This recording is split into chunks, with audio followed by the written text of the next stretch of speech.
When looking for the king of podcasts, you're at the wrong channel. Well, excuse me! Looking for good ideas for life? You're far from good hands. Hey, bud, what's your problem? If you think the listener is always right, you're far from the right place. Out of order! Even in the future, nothing works! Hosted by a Northeasterner by birth, but a rebel by choice. Are you threatening me? If you want a host that floats between love and madness, and we know the night is always gonna be here anyway. Thinking of you's working up my appetite, looking forward to a little afternoon delight. then play on and listen to Crazy Train Radio. All right, guys, listen to this blues riff and B. Watch me for the changes and try and keep up, okay?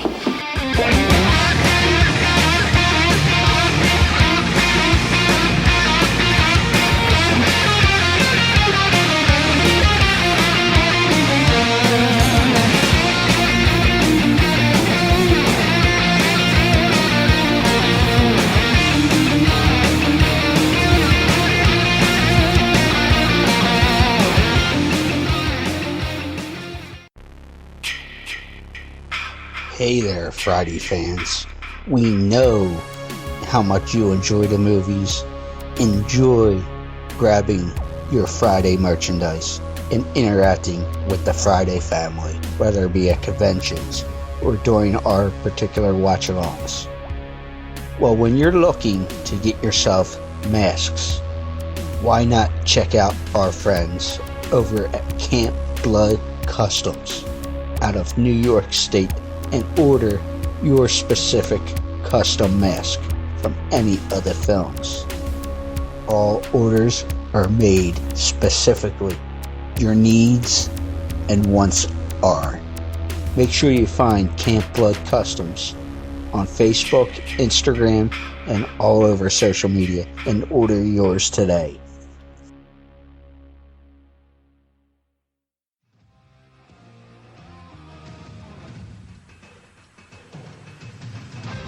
Hello again, wrestling fans. This is Adam Parsons from Classic All-Star Wrestling, and you're tuning in right now to Crazy Train Radio.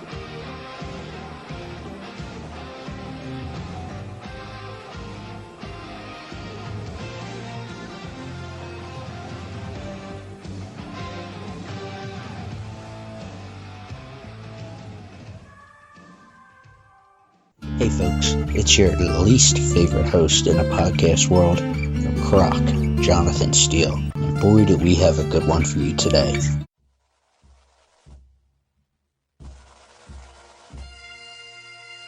Hey everybody, welcome back to Crazy Train Radio, Jonathan Steele Show. I'm old Dr. Mike Lano here, and I kind of pushed this through because I've been talking about it on a variety of other shows and media and stuff. Classic All-Star Wrestling. At least I caught it by accident. Nobody was scrolling around because that channel for quite a while, for years, was airing Ring of Honor and Ring of Honor repeats, and it's aired Championship Wrestling, not from Hollywood. I'll get into that later. That's filmed like 3 hours north in a rural seaside town, so it has nothing to do with Hollywood. But anyway, that's Dave Whatchamajigger's show. But on usually midnight, like Wednesday late night into Thursday morning midnights, at least Pacific time, it is on New England Sports Network. That's on DirecTV. Classic All-Star Wrestling, Rock Parsons and his son Adam. Adam is the host, and they have an incredible array of footage, but they also have a big company. And we have Adam Parsons here. Is the company called, so the company's name, is it Wrestling Legends Network? Yeah, Wrestling Legends Network. But you guys have an incredible, coveted array of video, of classic video. And, you know, with Vice Network doing the Dwayne Johnson and Brian Gewirtz project, with the Vice Dark Side of the Ring guys, their Territories thing debuts. This is a place, and you've already had this, a tutorial on the Territories for, I don't know how long you've run it. Well, tell us, let me just throw out what I know of to be the footage, which is probably just a small part of what you have. You've got Joe Blanchard's Southwest Championship Wrestling with Lou Thez doing color. You've got, gosh, Memphis, Jarrett, Patho, ICW, Polynesian Pro, that's Liam Ivia, Dono in Portland, the Sheik, at least Toronto, when he was booking up there for Tunney, but I'm not sure if you've got Detroit, but you have Eddie Einhorn's classic 70s IWA. Tell us how long it is and what you guys have been doing, because your dad is really famous in the wrestling business, and now you're a big star, and we've been feeding a lot of people over to that show. Hopefully they become subscribers to your streaming network and purchases of your DVDs. But the stuff you have is just amazing. And for an old school guy from the 60s like me, I'm watching matches I either forgot or never saw. It's great shit. Yeah. Good stuff. It really is great. Dick the Bruiser's promotions in there as well, along with some of the stuff in the Dumont Network back in the 50s and 60s. You get to see Vern Gagne with hair and a very young Buddy Rogers. So that stuff's in there as well. I think other than that, you pretty much covered it. And we've worked with the Ron Fuller in the past with the Continental footage as well. So that's another one.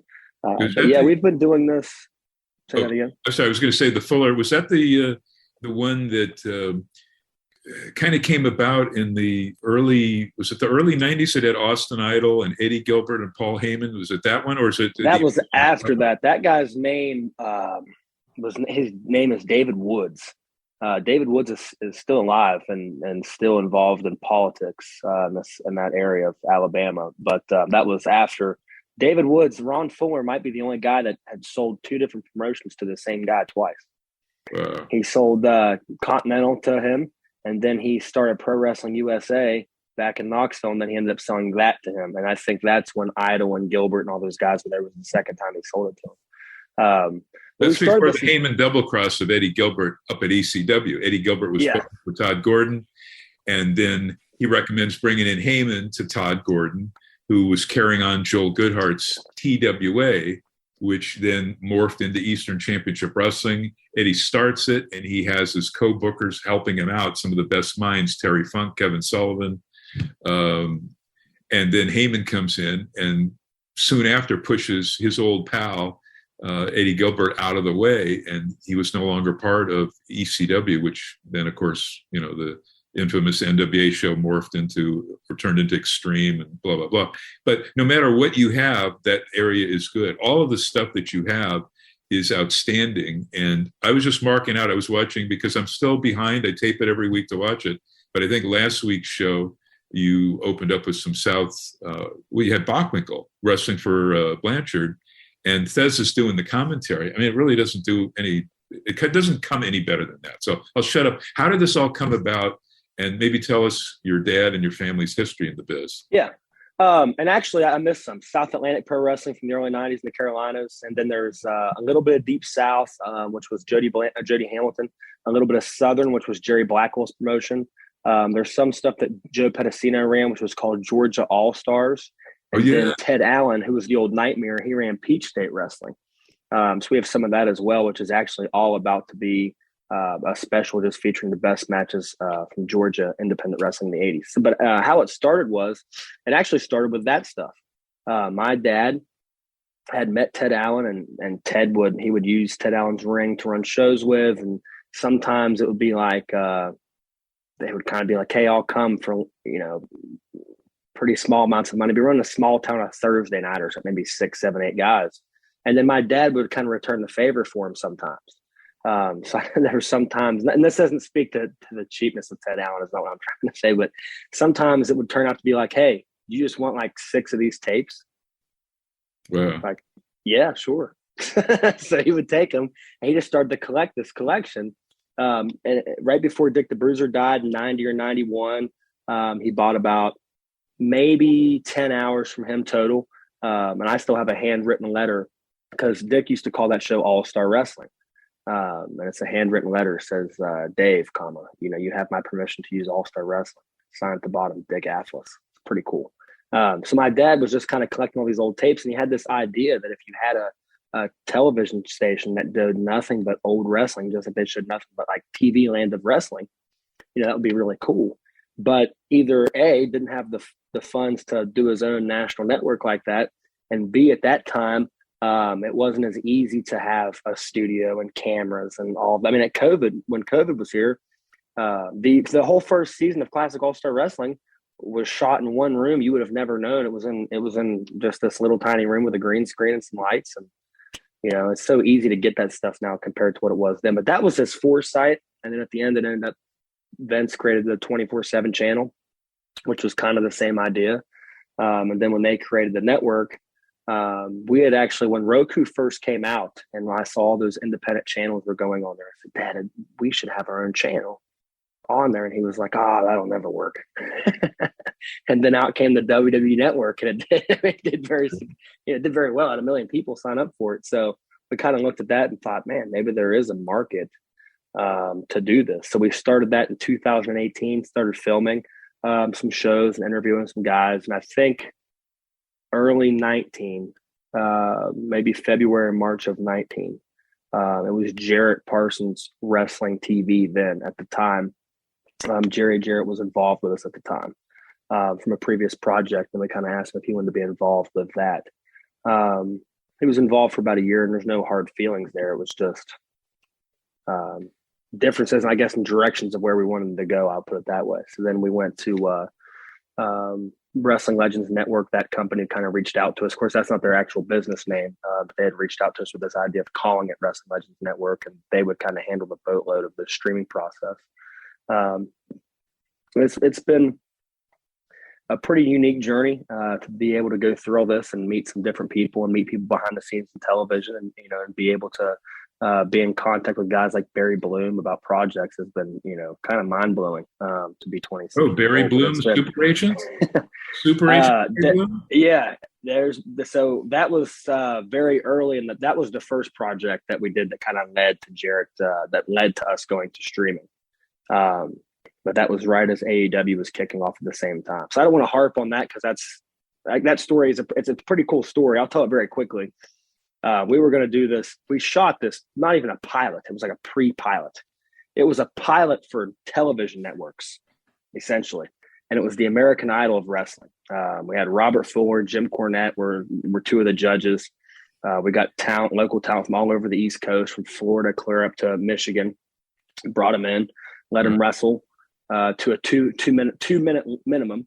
And then at any given time, the horn could go off and the judges would judge yay or nay. And Barry Bloom was all about it. We had Scott Hall on board, and then all of a sudden, bam, that AEW money came at Barry, and then that was pretty much where it landed after that. That was another reason for us to go to streaming as well, was to try and create our own network that we could put whatever we want on. Now streaming has grown tenfold since then. So with things like Tubi and places and Crackle and places like that, we're looking to expand more there. We are on Tubi right now with about 30 titles, but we're looking to get some different avenues as well. Wait a minute. I don't know this about Barry. Barry, I've worked and known for decades because I think he was the first guy to challenge Vince representing Jesse Ventura, who Jonathan chime in anytime. Jonathan and I were just talking about, possibly trying to get Jesse on, because Jesse is doing fan fests and conventions and 80s, this and that. And but another thing which reminds me of Barry Bloom, I would see him at NATBE TV conventions in the early 90s, which I used to go to a lot in New Orleans, New York, and when my wife and I were living in the San Francisco Bay Area. And Jesse he had just started for WCW. And so I was assigned, because I worked for WCW Magazine from, that newsstand magazine, its whole run as a writer photographer.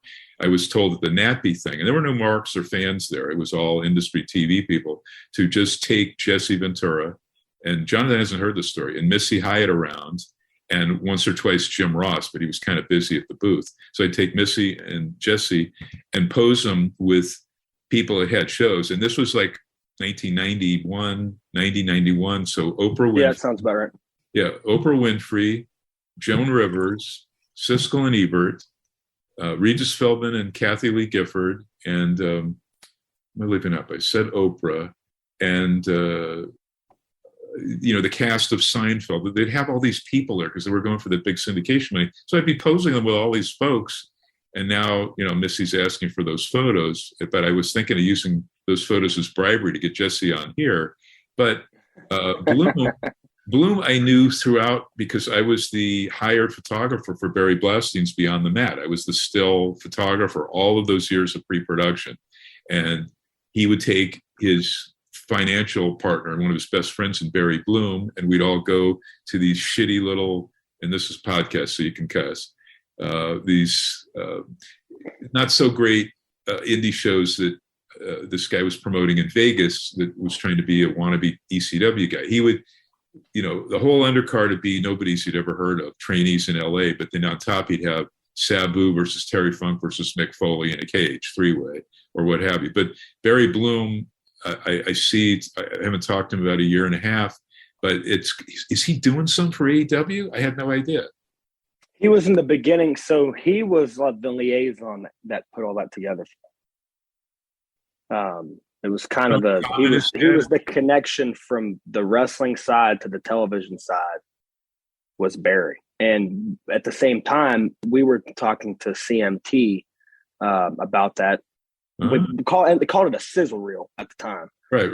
That's where, so we were calling it the sizzle reel, and that's who was pitching it to some. He pitched maybe 4 or 5 networks. CMT kind of bid on it and liked it. I guess they thought maybe wrestling would appeal to more of their audience. Well, they had a wrestling program on before. What was it? Wasn't it EC? Jonathan, was ECW's TV show on CMT? They had a show there 2 years with wrestling with evil or wrestling with dead people or something. It was you're thinking of one of Austin's mini shows. I thought it was a challenge. No, you're thinking of the Hogan show where they train celebrities was on CMT. Okay. I went to those tapings. Those were an abortion too. The Dennis Rodman stuff. What was the one that was around for about 6 weeks? And it was wrestling with something, and the people were grave diggers or morticians or cremated people, or so. It was really a weird show. I think it was on CMT for maybe like 3 episodes. And they ran a family promotion, right? Yes. Yeah. Yeah, I saw it. I don't miss much. That's a scream. So, but Bloom is no longer. He was sort of the liaison at the beginning. He's not part of AEW or advising. I don't know that. I know that now. I just know at the time he was, and that was kind of we looked at it like, well, I mean, multi-billionaires telling you to have an exclusive deal to get you on television. I don't blame them. I don't really think the show, if you were there and you watched it and then you tried to produce it, put it together, I don't think the show was the best idea in the world anyway. But at that time, AEW wasn't on TV, so you needed an alternative. And the idea was we would go around the country, so independent shows, not bring people in. And once it got signed, you would take the judges and take people to the shows. You would say you didn't have any venue costs, you had no ring costs, you had no talent costs other than the 3 judges. You had no overhead other than your production. You would go sign 16 and you would go through rounds, and eventually then you'd bring them all together, find 16 wrestlers, start a national promotion with 16 guys. By that point, people have been fully invested in them. That was kind of the idea, which I think would have, in the tail end of things, without AEW being in the picture, would have worked. But with them as the alternative, I don't know if that's, I don't think in hindsight, being 2020, it would have worked. What's the Mountie, Jacques Rougeau? He's doing something like that right now in Canada.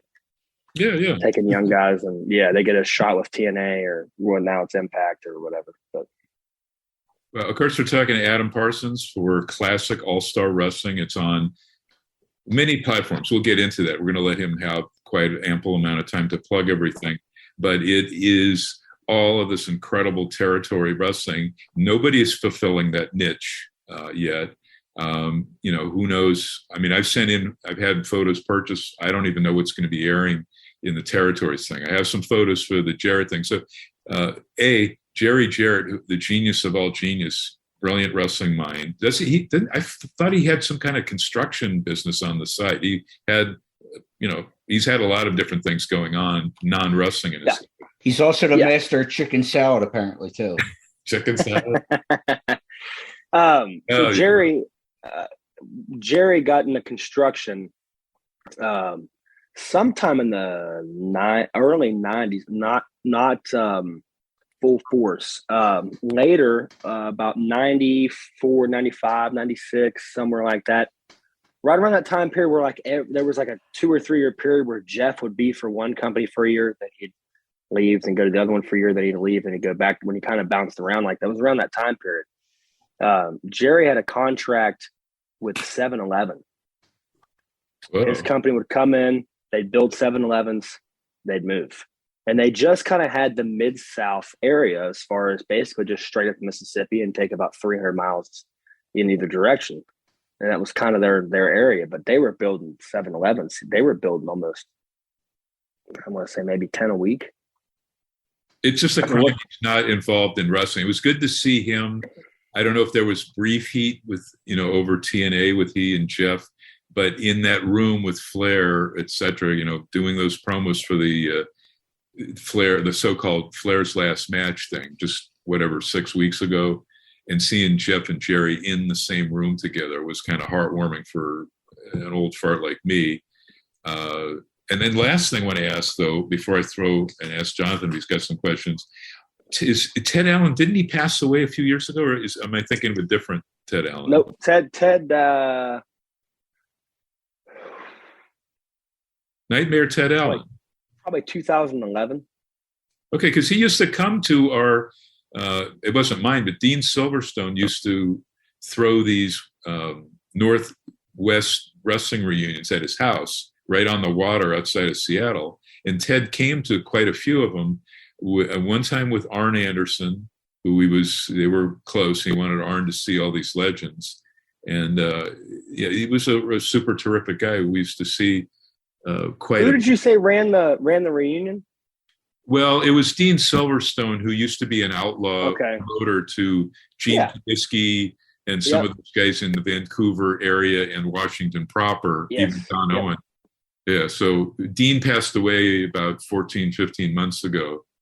But he would have these. And anyway, for one of them, I flew up with Ray Stevens and roomed with him because he was living near me in Hayward, and I was in Alameda near Oakland on the water.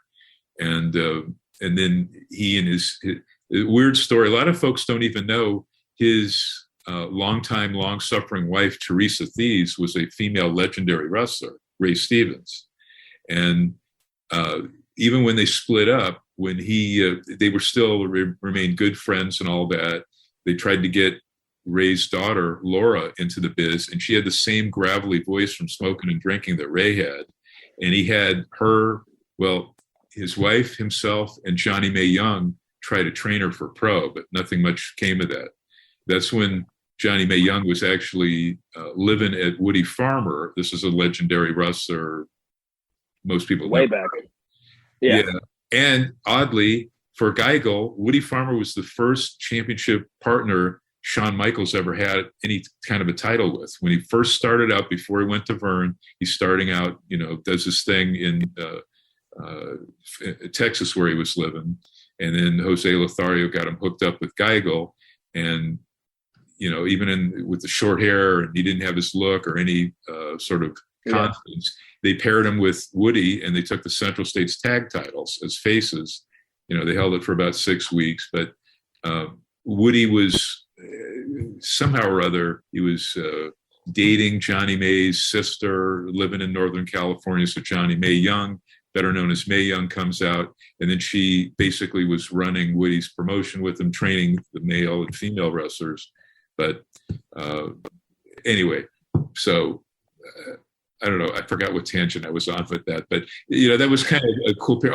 Talking about Ray Stevens' daughter, Laura, and so there we have that. I don't know. Jonathan, do you have some questions while I try to reboot my brain? Yeah, no, it's fine. I was actually thinking about this as you guys were talking. Is there any footage that might be up for grabs that either the WWE don't own or anything like that? Interesting.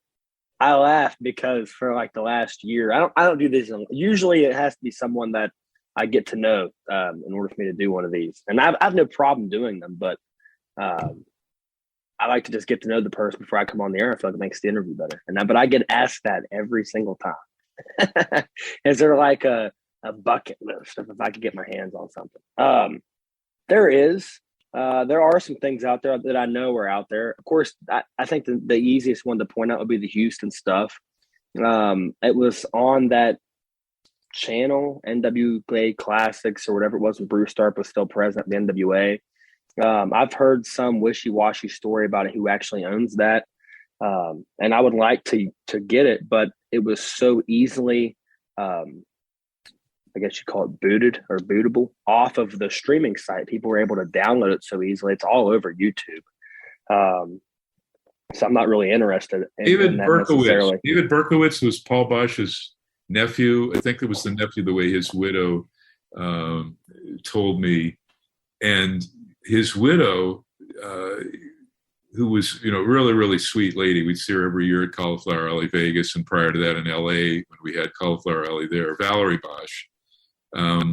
She said that when Paul died, I was lucky enough to have been invited to photograph in his office, which was a wrestling museum.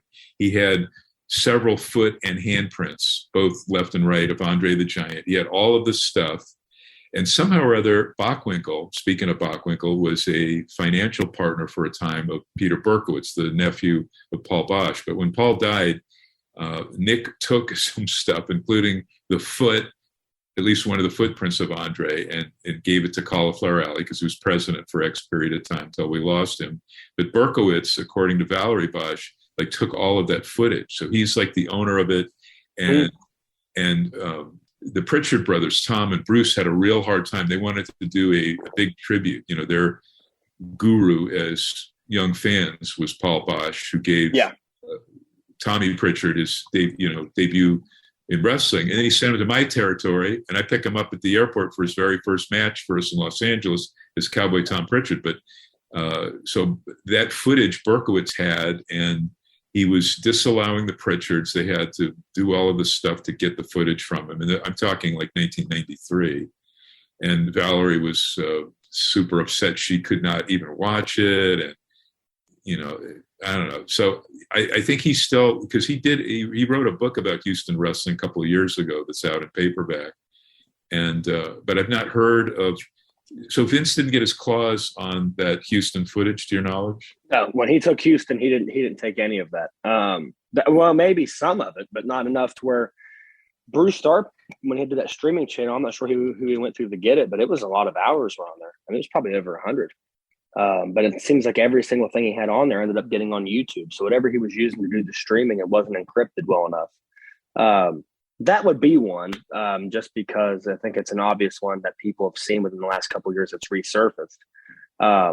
Another one is Bob Alouche in the Chicago area. Bob Alouche's daughter, Robin, and I spoke on the phone for probably a month. And she was looking to get rid of all that stuff. Bob Alouche's wife is still alive. I think there's a little bit of an age difference there, but there would almost have to be, because Bob Alouche would be really, really old by this point for his wife to still be alive. He was a total legend because he worked with Vince Sr. He had the wrestling in Chicago at Marigold Arena.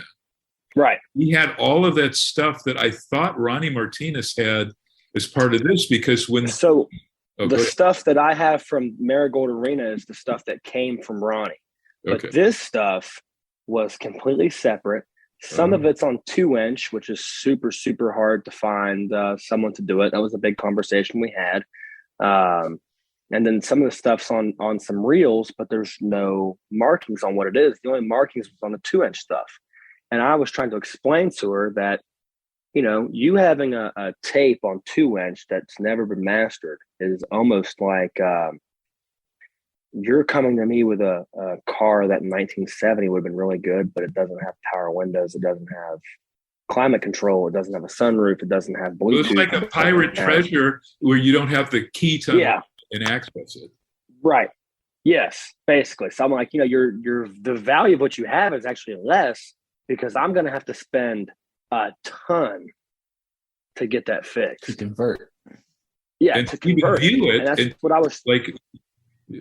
you're going to have to spend a lot to even view and see if it's viewable, if there's breaks, Yes. all of that. Because all of these people, we've learned that. You and I talked, I think we have like a 4-hour call like a month ago, but on this very subject, these people, they were either cheap like my boss, Mike LaBelle, and even Roy Shire, just taped over after they bicycled, or those that had some smarts like the Sheik, or brilliant mind of Jerry Jarrett. They kept the stuff, and some of those guys knew how to temperature control it, like Johnny Carson's. You've heard about his archive underground in Vegas, temperature control, so everything is perfect. They've made millions off that stuff, selling those, which you can do with the with the stuff you have, which is primo stuff. I was going to say that the Marigold stuff that we used to see. Remember, maybe I didn't tell you this, but I thought I did. We talked about that show where the Sklar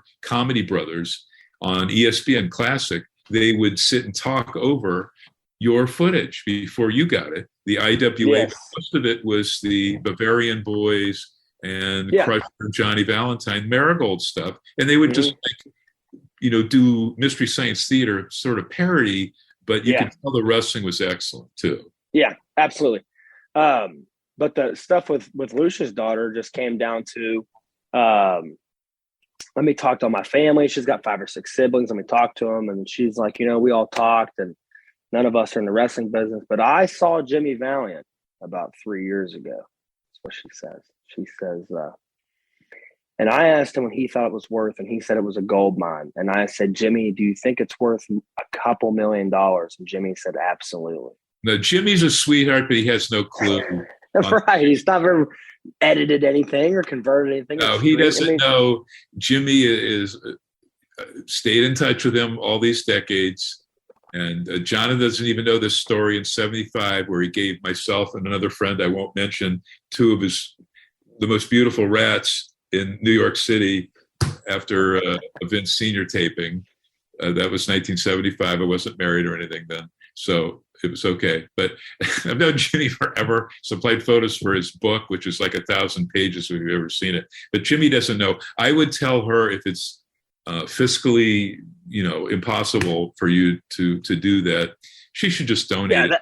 She should like a year and a half ago. Vegas Museum, something like that, where maybe you guys could then work with it. I mean, if she's looking for a gold mine, that ain't going to be happening there. Yeah, and that was one that broke my heart because she had the complete shows of those. They call them the Super Bowl of wrestling. Like Eddie Graham did one in Florida. Right. He did 2 of those in Chicago. One was in like 72 and one was in like 74. And it was just stacked with talent. I mean, it was just unbelievable. Young Dusty tagging with Dick Murdoch and stuff like that. I thought that Bob, we're talking Bob Luce. I'm thinking of, who was the guy before Luce? Fred Kohler. Fred Kohler in Chicago. Fred Kohler was the Marigold guy. Fred Kohler was the Marigold guy. Yeah. And you know the story with Bob Luce. Yeah, right. Now, see, this is why we had a 4-hour phone conversation. But now who was a young man that worked for Fred Kohler and ended up becoming a great promoter. Wait. Well, there was a lot of start. Who got their start with Fred Kohler in Chicago? Would it be Gagne? Well, no, Gagne was part of that, but they were kind of promoting AWA when it started in 61 was kind of tandeming. I was going to say Ernie Roth got his start, the Grand Wizard Abdullah Farouk in Chicago. Yeah, but a promoter that ended up going on into a lot of different areas. Sheik? Jim Barnett. Oh, Jimmy Barnett. Oh, boy. Yeah, Barnett very young man, worked for Fred Kohler. Because then he took a bunch of Al Half talent at various points. Yeah, he did stuff in Indianapolis, of course, which was big. We're talking prior to Australia, which was what Barnett may be best known for, other than double-crossing Ole Anderson with the Briscoes on the time slot for TBS, Ted Turner for Georgia Championship Wrestling, which was infamous. But I met Barnett many times. If you've ever talked to Dickie Steinborg was the one who worked. The long story of your IWA footage, very briefly, was another territory war. I covered all of them. and I loved them because it was like Vince 90s versus WCW, two people competing and bringing in their all guns blazing. So the top territory wars in the 70s, early 70s, Detroit, obviously, Sheik, NWA versus Dick the Bruiser, WWA. Montreal, Vachon Grand Prix versus Rougeau, La Lutte, later International. But Atlanta was the start of the IWA, few people know. Ann Gunkel lost her husband, Ray, in a Atlanta office match at the Atlanta City Auditorium to Ox Baker. Ox wasn't the cause of it. Ray Gunkel had a heart attack after the match, died. They didn't take care of her properly, or she thought they disrespected her. So for 2 years, from 72 to about late 74, she ran NWA war there. Yeah. And she beat them often because guys like, Bruno was not, he'd asked Vince Sr. to take the strap off him, so he was free to go and book himself anywhere. So he and Ernie Ladd came in and worked, sold out major towns for Annie Gunkel. She was outdrawing for a short period of time, similar to Eric Bischoff versus Vince later on, but she was outdrawing the NWA office, and that had a booking team headed by Bill Watts, but he also had Tom Renesto, Leo Garibaldi, and some other ones. And those Fred Ward, stacked. Yeah. Paul Jones. Yeah. Promoter Paul Jones. Not the worker Paul Jones. The old balding promoter Paul Jones was a legend. But so Dickie Steinborg is working as top booker. That's a weird story. And we're going to get back to classic all-star wrestling with Adam Parsons and Rock Parsons in a sec. But Annie Gunkel is working with Dick Steinborg, and somehow the Atlanta office sent the original assassin, Tom Renesto, who was best friends with Leo Garibaldi, as a Trojan horse to come in and sabotage her promotion, which he kind of almost did. He came in, he was saying, I don't work for Atlanta anymore. I don't work with Bill Watts on the booking committee, nothing. But anyway, she's outdrawing. So it's starting to fizzle. She was terribly emotionally drained, and Dickie Steinborg kind of takes over, continues the fight a bit.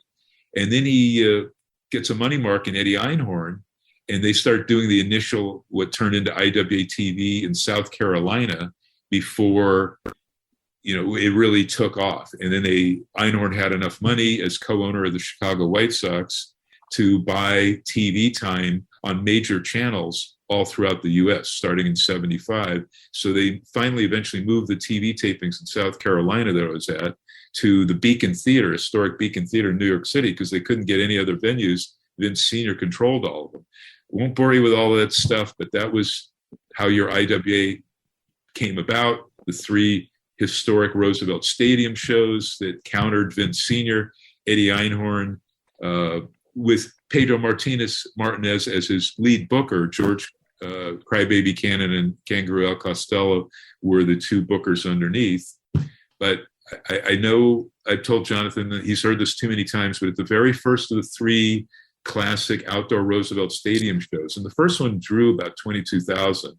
So Vince Sr. was nervous. And then on top was Neil Moskowitz against Ivan Koloff in the pouring rain. But in the locker room, all of this talent, unbeknownst to Einhorn, just more than talent, came in to see what all the fuss was about, because Einhorn said he wanted to run against Munchnick's NWA and primarily against Vince Sr.'s Tri-WF. So Sam Munchnick, the Sheik, Eddie Farhat, Johnny Powers came in, and Thez brought Ricky Starr, the original Ricky Starr, who was on all of the Fred Kohler, later, the Bob Luce. Bob Luce didn't even come about till, I'm guessing, 1969, 70. So I'm jumping now into this thing with Bob Luce in Chicago. He was sort of the figurehead commissioner, promoter. The real promoters it was a joint effort between Bruiser's WWA and Gagne's AWA. In Chicago, It was unique. It was a weird mix of 2 territories, because Bruiser and Gagne could coexist just fine. But Bob Luce was said to be the promoter. He was the on-air host of the TV. He actually produced and sent me 4 of his commercial tapes that he did, well after he retired, with him doing the voice. The original commentary you didn't get to hear. You heard him in a studio talking over it, saying all this crazy stuff. But he had some amazing. Yeah, he was wild. Yeah, and that's what he would say. He ran TV spots. I have some of these commercials hyping these around the country, and he'd say, "Oh, it's wild and woolly, Bloodfest TV." but he had a lot of cool Blackjacks versus Bruiser and Crusher, some shows that I shot ringside at, like when Bruiser and Crusher took, I guess it was either 75 or 77, they took the AWA tag straps from Ray and Nick. And the amphitheater, I love that venue. It was home to many, many riots. But they rioted for no reason when their heroes, the babyfaces, Bruiser and Crusher, won the tag titles on that night in like August, I think it was August of 77, if I'm not mistaken. But that was where you might have heard about the riot that started when a fan who hated Vern Gagne, the face champion, defending against Bockwinkle. He was a Bockwinkle lover. So he took a handgun from the balcony and started shooting at ringside. And luckily, nobody got killed. That was a riot then that made all of the magazines, the Mark magazines. But anyway, what I'm trying to say is you have a tremendous amount of history. And whether there's 8 or 7 Vice Network Territories documentaries, they pale in comparison to what you've been doing. How long have you been running, say, the New England Sports Channel show? You've been doing that well over a year, right? Probably a year and a half. Yeah. You're giving education in the territories and the absolute best that nobody can touch. You can't touch a show where you'll have Polynesian Pro. What was that match you had? It was a 6-man with Andre in it, with Angelo Mosca, like maybe. Oh, and Bundy's involved, and Kevin Sullivan's involved too. And Mark Lewin.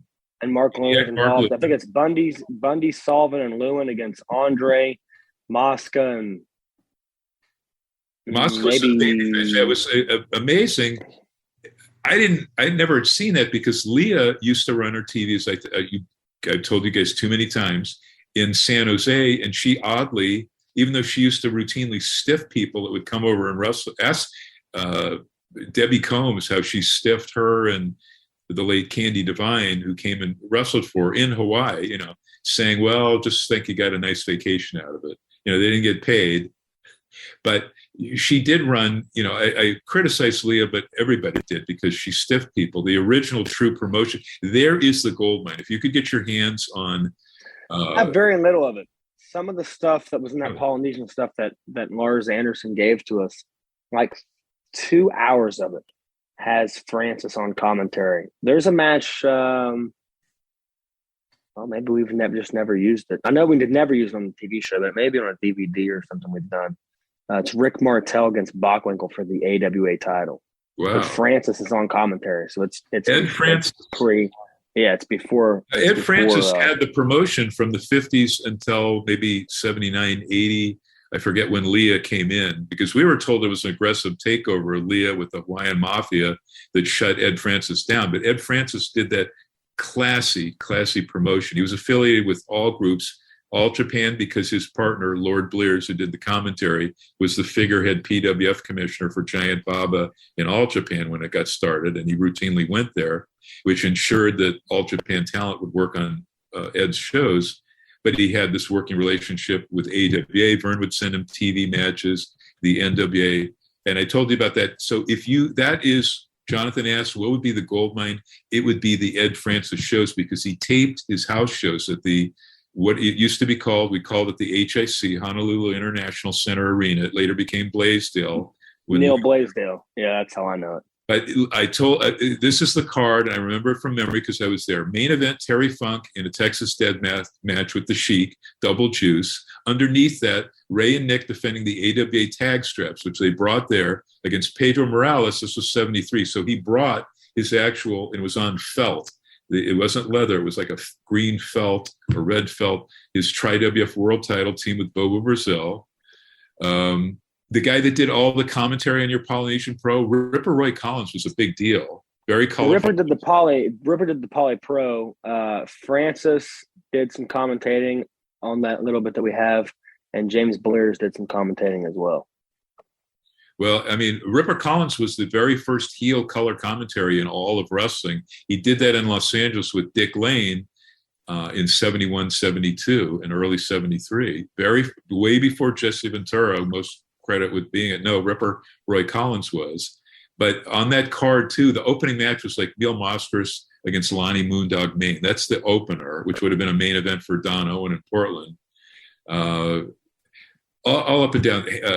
Handsome Johnny Barron was on the show, Mark Lewin. Oh, and they had a battle royal with Gene Kiniski in it, Dory Jr. in it.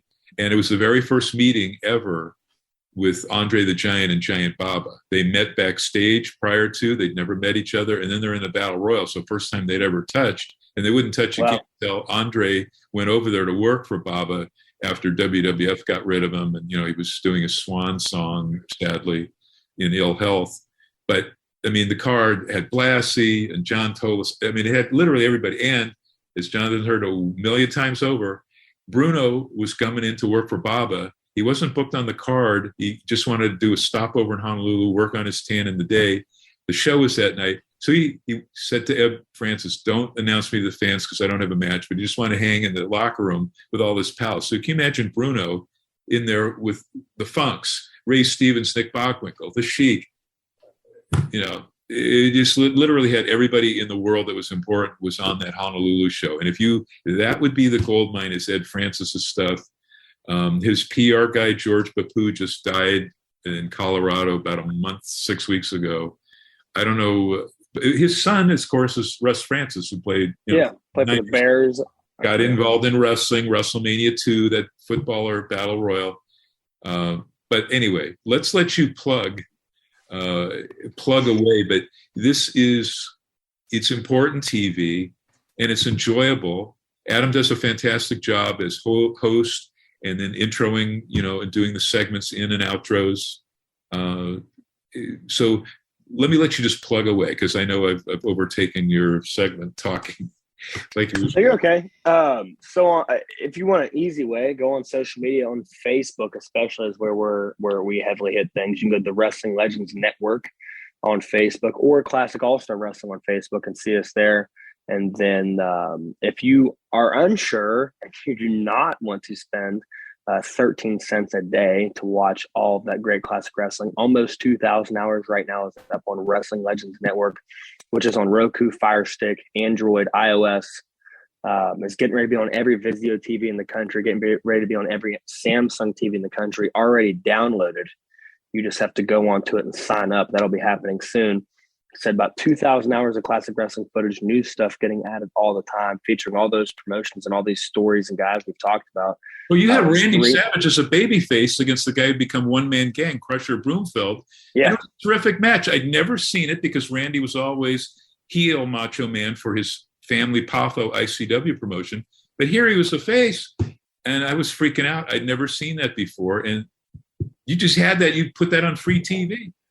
Well, just wait until the Best of ICW volumes 1 through 5 is coming out. There's stuff that's never been seen in over 40 years, stuff I just got taken off master and transferred over and then got done.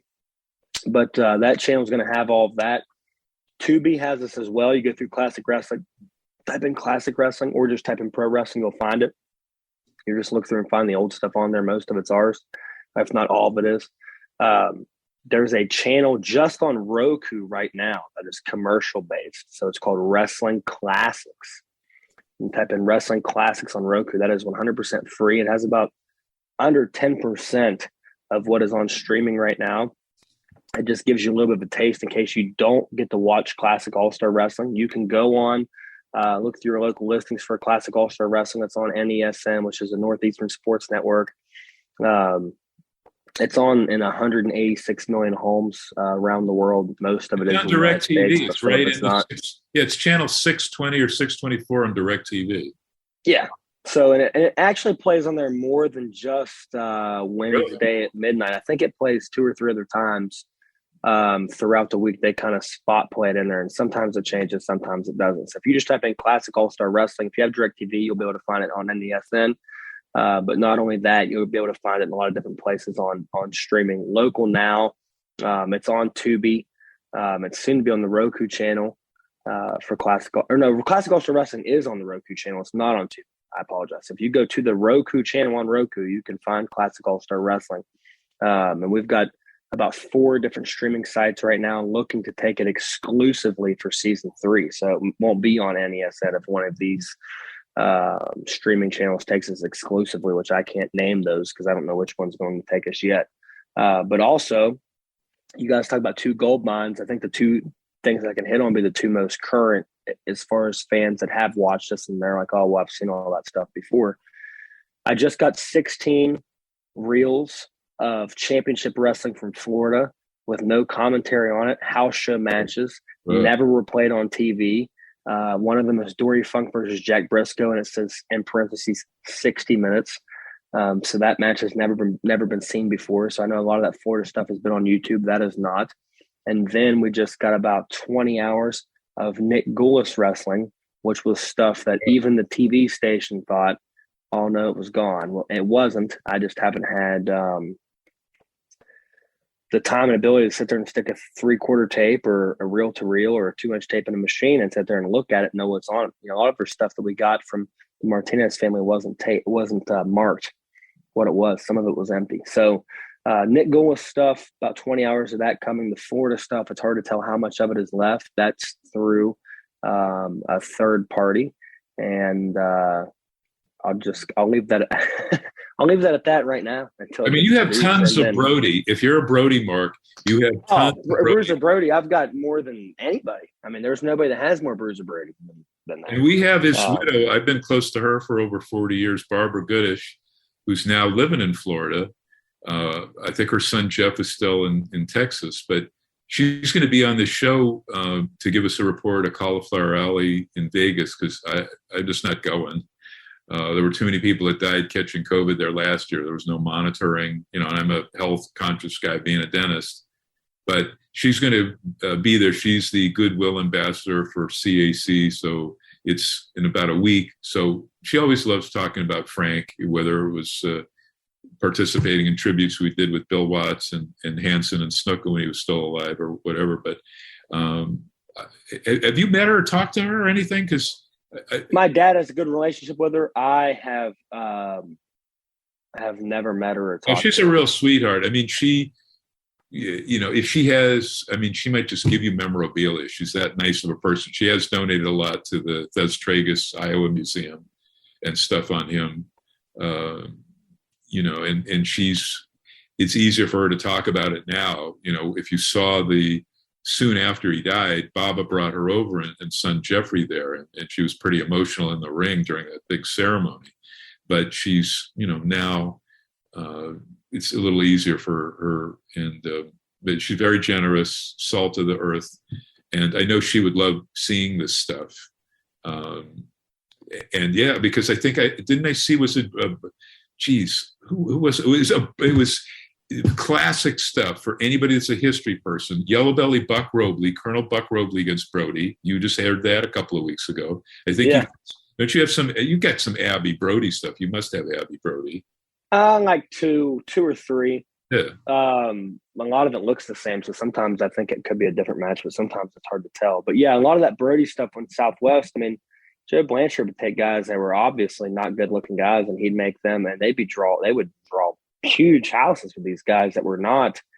Scott Casey was, a baby face, which you could look at him and go, oh yeah, that's a good, that guy looks like a good guy. But Brody, Bobby Jaggers, Bob Sweetan, Manny Fernandez, that was more blood and guts, and Brody was a huge part of that. And of course, he went against Robley. Yeah, Robley and then Jonathan Boyd with the Sheep Herders. Yeah, Brody had a pretty good run in San Antonio. Southwest Championship was the big deal on USA before Vince ever came to it. They had that slot, and they had to vacate because it was too violent. It was some kind of censorship thing. I think they dumped a bunch of feces on top of Terry Funk's head that got him canceled. But people be craving that stuff.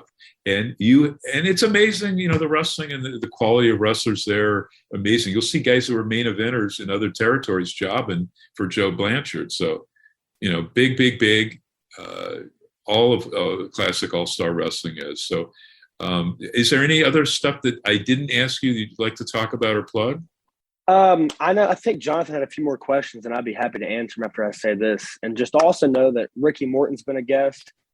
Terry Sullivan was an old announcer there for commentator for Detroit Wrestling. Larry on there. Sabisco. That's how we got connected. Larry Sabisco, soon to come on streaming. That's why you need to follow us on Facebook at Wrestling Legends Network and Classic All Star Wrestling. Larry and I have two shows. We have Classic All Star Wrestling Super Show, which is not just a 30-minute show. It's an extended show that features nothing but legitimate main event matches. A lot of it starting out as the Jerry Lawler, Austin Idol stuff from 1987. And then after that, me and Larry have a show called Adventures and Tales from Larryland, where I go through Larry's career from the very beginning until the very end. We did one episode of that so far. It is probably 90 minutes long. Kudos to Vance Nevada. He did a very good job of helping get some Vancouver stuff, which covered about 20 minutes of the interview, which just was some stuff that I didn't know that he kind of was able to give me. And then Larry was able to kind of tell me stuff to clue me in.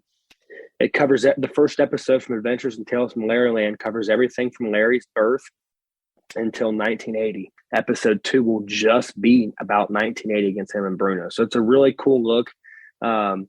Just think if Larry had a podcast for 3 years, that's what you're going to get out of these interview segments. It's broken down to where we're covering a guy's career 2 or 3 hours at a time, not so much just talking about BS, but talking about, just strictly focusing on a guy's career. So those 2 shows with Larry are going to be really good. Like you said, Ricky Morton's been on there as well. Terry Sullivan's been on there as well. Rip Rogers will be on there soon. There'll be a lot of different guys bouncing in and out of there. So that's another reason to kind of watch. You get to see some different guys current day. But I think Jonathan probably had 1 or 2 more questions for me. Yeah, beat me to the punch with the question I was going to ask about Larry and his show. Okay. But I'll wrap with this. I've heard you've grown an interesting relationship with Rip Rogers, who we know has no filter. Am I right on that? That's absolutely right. Who did you hear that from? Me, but not me, but okay. He knows. Rip doesn't. And Serena Deeb has talked about that at length. I spent about 2 hours talking to her. Rip broke her in, as he did about 1 million other pieces of talent, including Mark Henry before Dory Jr. finessed him, and et cetera. And I got to tell you, Rip, one of my best pals on the planet, ask him his prized possession that he always carries around in his wallet, and he's got a larger thing framed. At a Weekend of Champions convention in New York in '91, I took him outside to a garden area because I was already posing Buddy Rogers, everywhere I could, feeding off the Nature Boy thing. Oh, it's the picture of picture of Rip. That you took that? I told you, I took that one of his. So Rip and I are joined forever. But this was a guy who, when he worked for Otto Wanz in Austria for one of those big championship carnival type tours, would call or snail mail me results, send me the programs, So Rip is aces. But yeah, Jonathan is right. Jonathan, who did tell you that he has no filter? You must have heard that from a bunch of wrestlers. I believe it was Rip himself when we talked to him. Oh, yes. He is aces, and that really very few, where Jarrett for booking. I think Rip, pretty much everything else is so respected.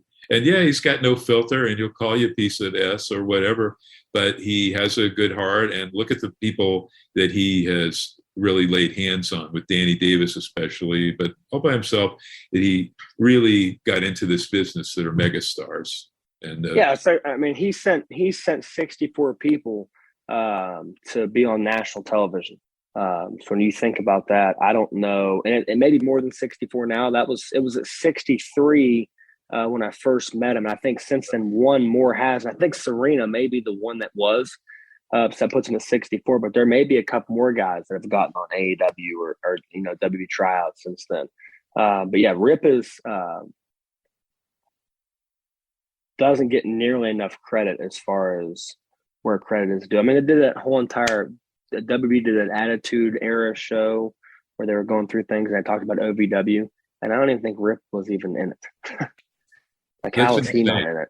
Just look at, though, even his career when Ole got the time slot back, even though it was way, way early, like at 4 a.m. Pacific time, after Vince had that horrific, Black Saturday and the whole year WWF garbage on TBS.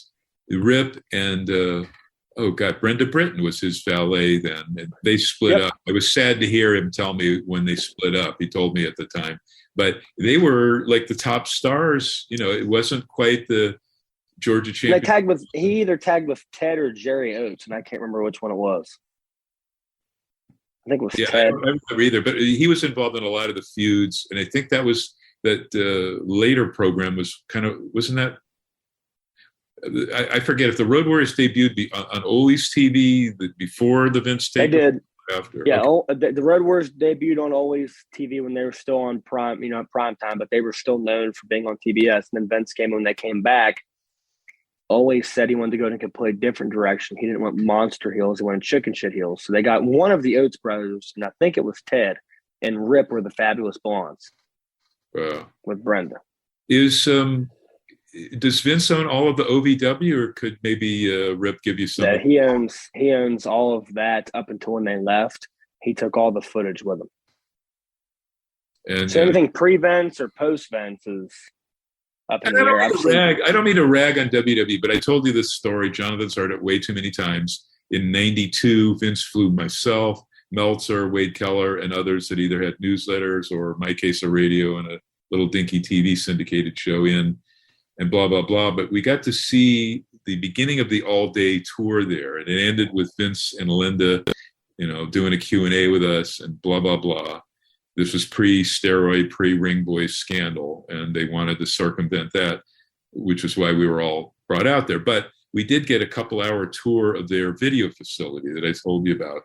And then it was the storage thing. And if you've seen now the last year of A&E, massive storage areas, they get all this video, and it's just, I guess, to collect it and put it aside because fans won't see it. They still do not have any physical Hall of Fame.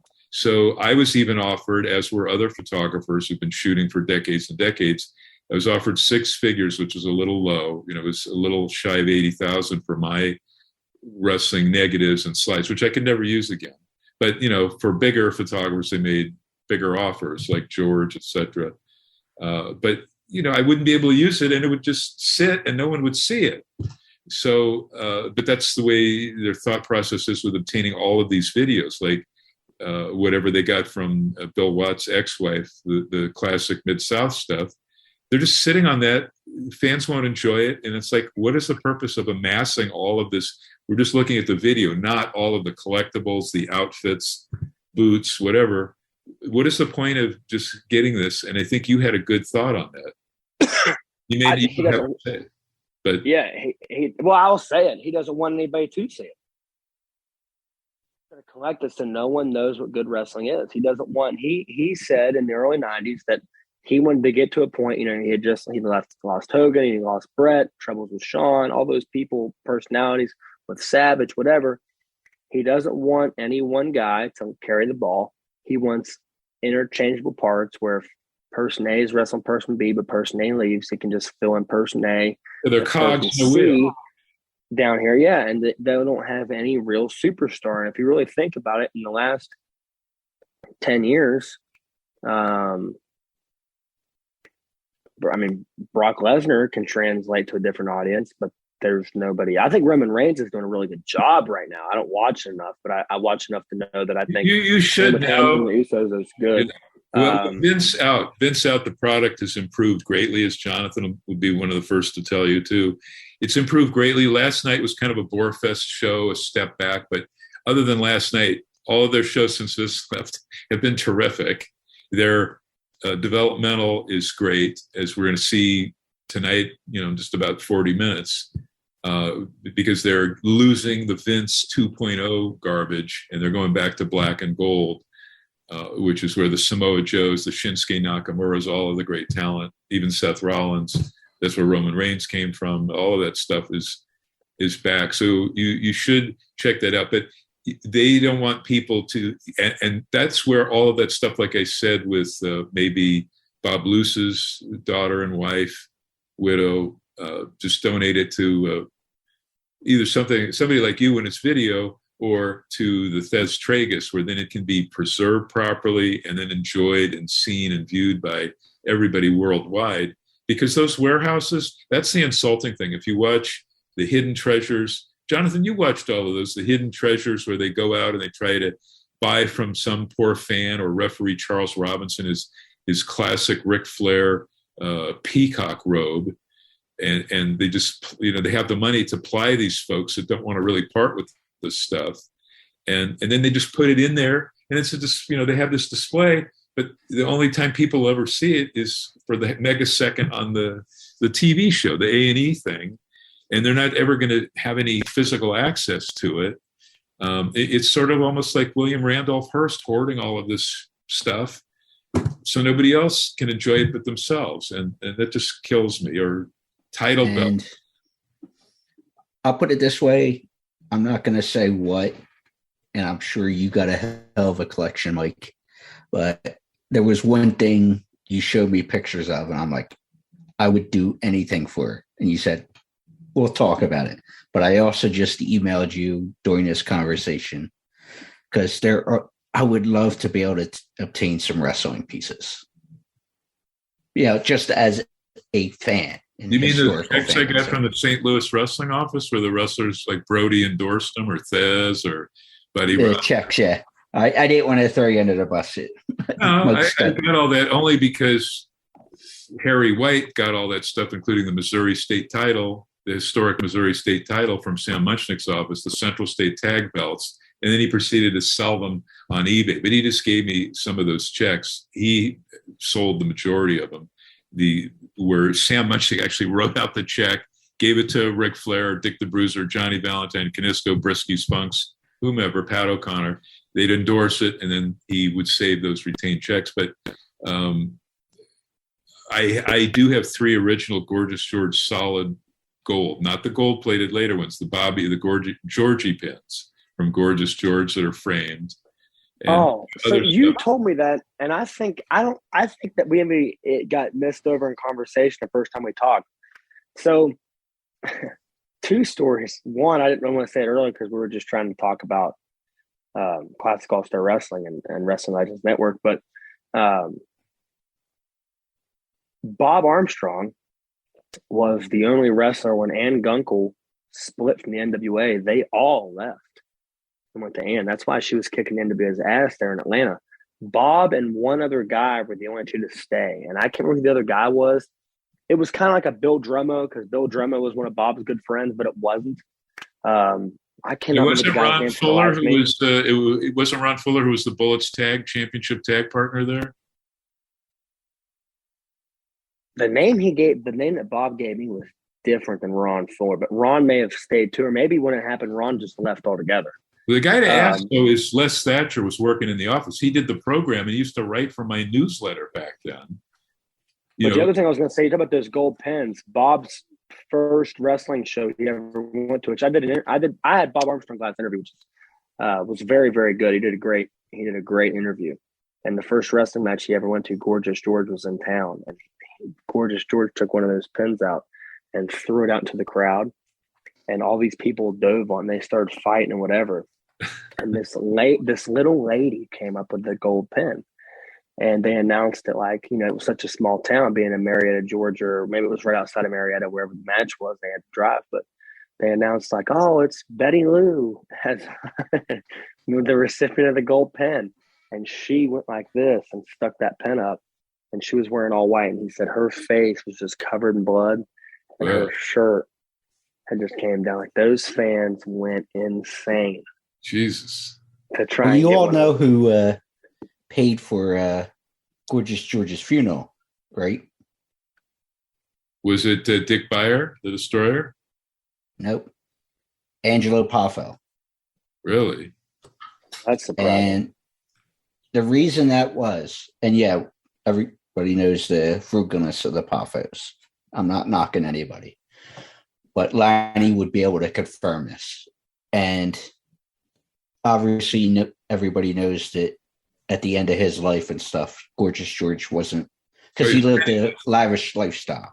Well, no, he was penniless because he put all his money into the turkey ranch, and nobody wanted to buy turkey burgers.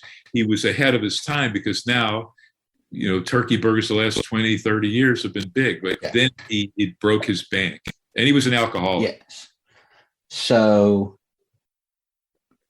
this short version of the story was when Angela was coming up in the business, Gorgeous George was very good to Angelo.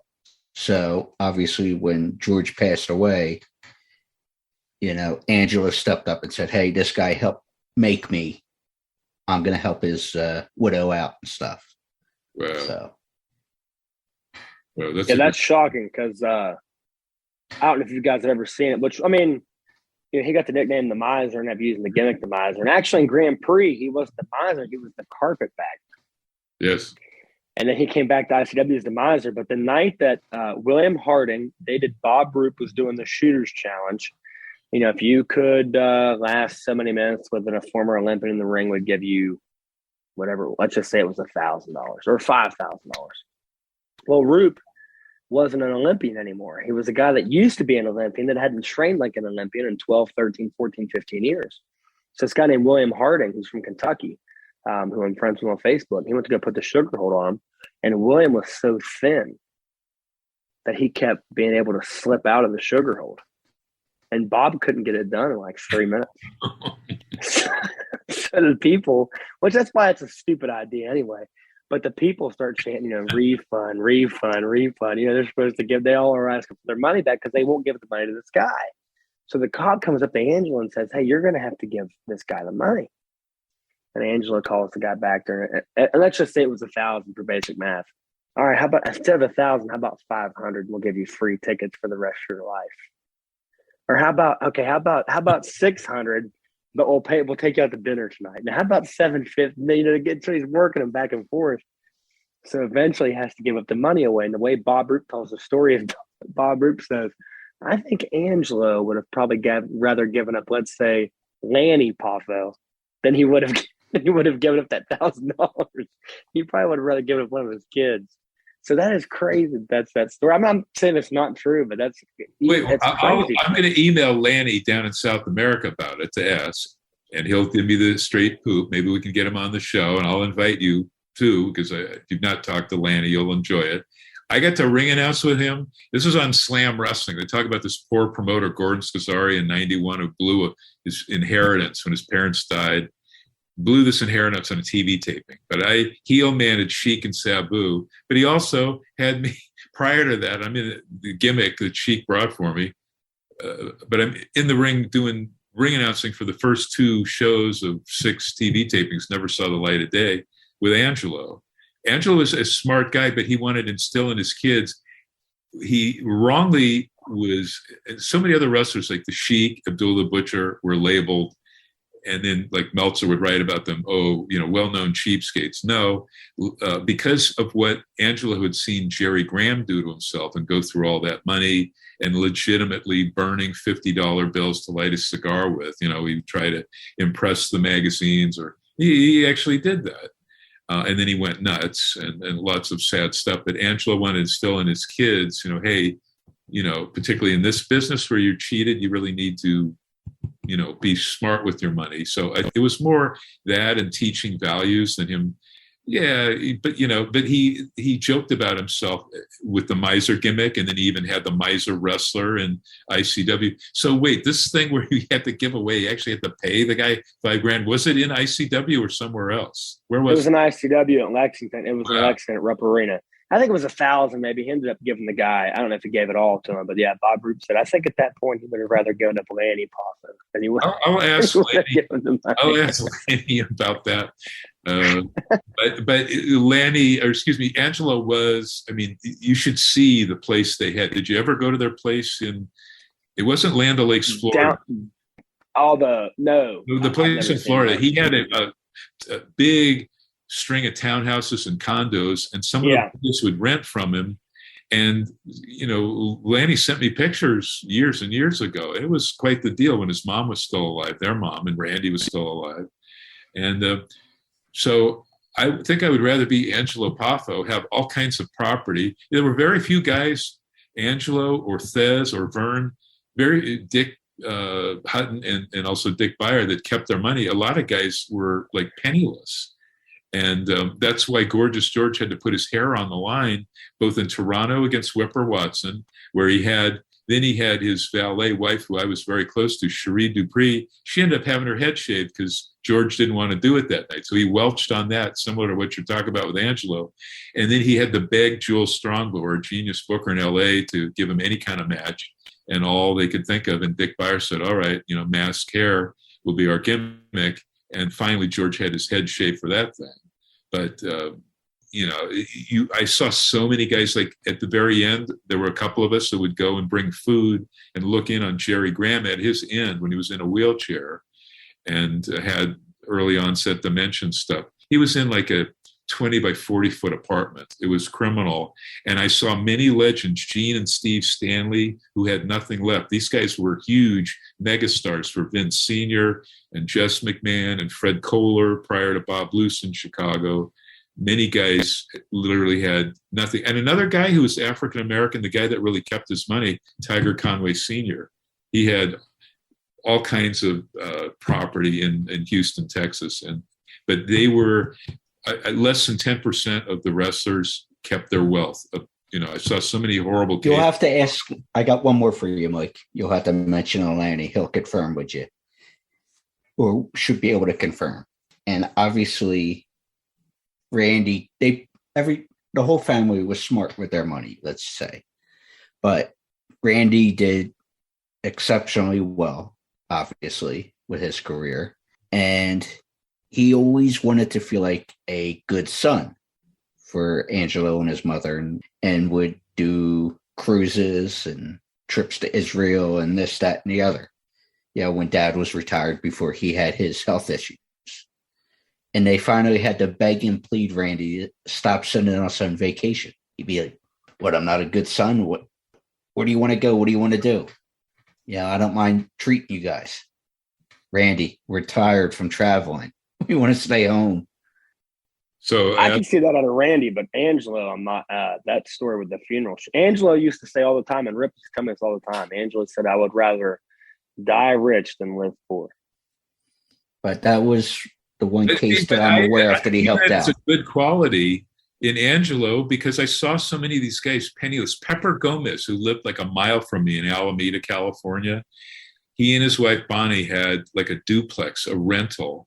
And this guy main evented against Ray Stevens in San Francisco. He main evented for Vern. He main evented for Dick the Bruiser. He main evented for every promoter, all 4 promotions in Texas, including Amarillo and Fritz in Dallas and Bosch in Houston and San Antonio. And they had nothing. And he had to take a second job as a waiter at famous ScoMo's restaurant in San Francisco on the Wharf. He had no money from wrestling. So when he was done with wrestling and Roy Shire couldn't, even give him opener matches anymore, he worked, and he at least was requested as a waiter and got fame in the newspapers and all that. And, and he was like the most requested waiter ever at ScoMo's. I went there and, would see him and blab with him. But then when they canned him, he sued and got like quite a bit of money, suing them for sued ScoMo's restaurant for age discrimination. But he at least got a settlement. So he finally got a big payday, but it wasn't from wrestling. And no guy deserved it more. Pepper Joe Gomez was a complete professional, a legend in wrestling. I know you've got footage of him. So it's Classic All-Star Wrestling. What is, again, the Wrestling Legends Network? Wrestling Legends Network. It's $3.99 a month or 13 cents a day. And if you don't want to subscribe to that right away, you go to Wrestling Classics on Roku, and you can check out about 5% of what's on there for free. No, and I wouldn't be touting this. I wouldn't seek you out and have you on if I didn't want to toot the fact that this stuff is incredible. I enjoy every show, Classic All-Star Wrestling, and I should be subscribing soon. I just have to get my Roku unit to work or get a new one.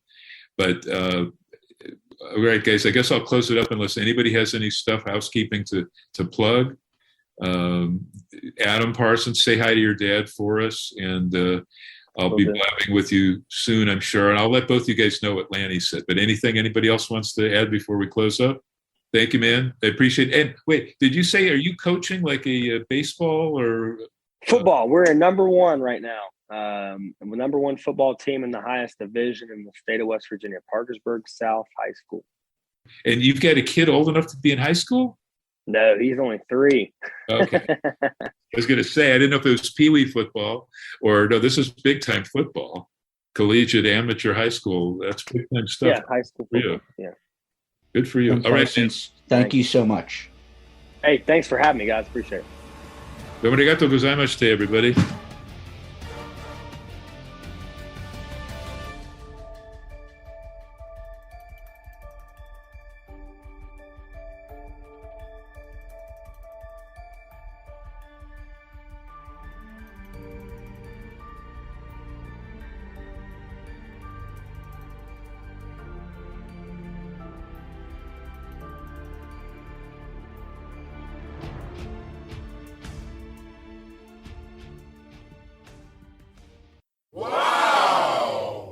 Thinking your day is bad and really looking to make it worse? Why not try downloading this new classic set of music that will be dropping so far off the charts there's bound to be injuries. Now that's what I call depressing. It's gonna make those who are even close to having the slightest glimmer of hope want to jump off the highest of planks. For those that are getting Now That's What I Call Depressing, you'll be getting that song that reminds you of that relationship with those cougars, Wrinkled Ladies.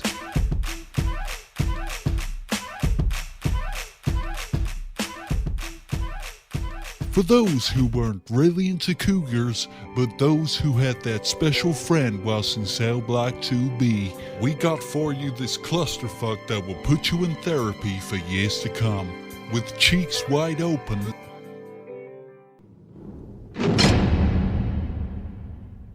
Who the fuck writes this shit? Oh hell, we're still recording this commercial. Always with you, it cannot be done. Those that rather have it out than in. This loaded hit will be dropping soon, farthing in the USA. For those who place their order by calling or ordering online, the next 100 folks will receive their choice of either a noose of good quality that won't snap, an installation of a new outlet next to your bathtub so you can now blow dry your hair in a full tub.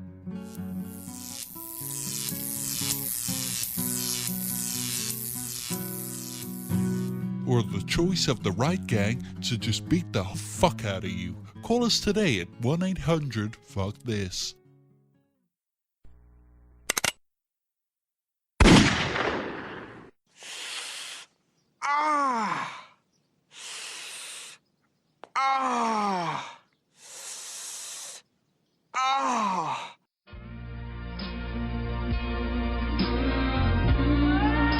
Hey, this is Bruce Pritchard, and you're listening to Crazy Train Radio, and don't ever forget, I love you.